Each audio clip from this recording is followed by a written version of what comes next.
સુરતમાં એક ચોંકાવનારો કિસ્સો સામે આવ્યો। અહીં પ્રસાદમાં ઝેર ભેળવીને એક પરિવારને મારવાના ષડયંત્રની આશંકા સામે આવી। ઉત્તરાયણની શાલિગ્રામ હાઇટ્સમાં રહેતા પરિવાર નિશાને હતો। દરવાજા પર ઝેરયુક્ત લાડુ લટકાવીને મોતના મુખમાં ધકેલવાનો પ્રયાસ।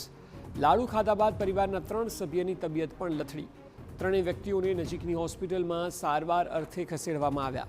પોલીસે સીસીટીવીના આધારે 5 શંકાસ્પદ શખ્સોની પૂછપરછ हाथ धरी है। पोलीसे आशंका व्यक्त करी कि आ कृत्य कोई बहारनी व्यक्ति करता पण परिवारना कोई जाणभेदू अथवा तो अंगत अदावत राखनार व्यक्तिनुं होई शके छे। कृत्य प्रसाद क्यारे मूकवो, कया समये परिवार घरे हशे अने कई रीते शंका न जाय ते रीते लाडू आपवा, तमाम बाबतो पूर्व आयोजित कावतरा तरफ इशारो पोलीसने करी रही है।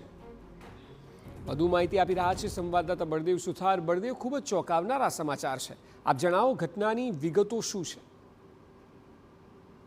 જે રીતે સુરતના ઉત્તરાયણ વિસ્તારની જે ઘટના સામે આવી છે કે તારીખ 10ની અંદર જે રીતે સુરતના ઉત્તરાયણ વિસ્તારમાં એક હાઈરાઇઝ જે બિલ્ડિંગ છે, બિલ્ડિંગની અંદર એક જે પરિવાર રહેતું હતું અને જે પરિવાર હતું તે બહાર ગયું હતું ને તે દરમિયાન જે રીતે કહી શકાય છે તે પ્રમાણે કોઈ વ્યક્તિ જે છે બહારથી પ્રસાદી જે કહે છે લાડુ છે તે દરવાજે ટીંગાડી અને ચાલ્યો જાય છે અને ત્યારબાદ જે પરિવાર દ્વારા જે રીતે આ પ્રસાદ જ્યારે ખાય છે ત્યારે તેમની તબિયત જે બગડતાની સાથે જ તમામ લોકોને સારવાર માટે હોસ્પિટલ ખસેડવામાં આવ્યા હતા। ઉત્તરાયણની શાલિગ્રામ હાઇટ્સમાં રહેતો એક પરિવારને જે 3 જેટલા લોકોને આ ઝેરીયુક્ત જે પ્રસાદનો જે અસર હતી તેને તાત્કાલિક જે હોસ્પિટલ ખસેડવામાં આવ્યા હતા અને આ બાબતે પોલીસને પણ જાણ કરવામાં આવી હતી। પોલીસે આ બાબતે જે રીતે કહી શકાય છે કે જે પ્રસાદના નમૂના લઈ અને જે નજીકમાં સોસાયટીમાં લાગેલા જે સીસીટીવી છે તેના આધારે વધુ તપાસ હાથ ધરી છે।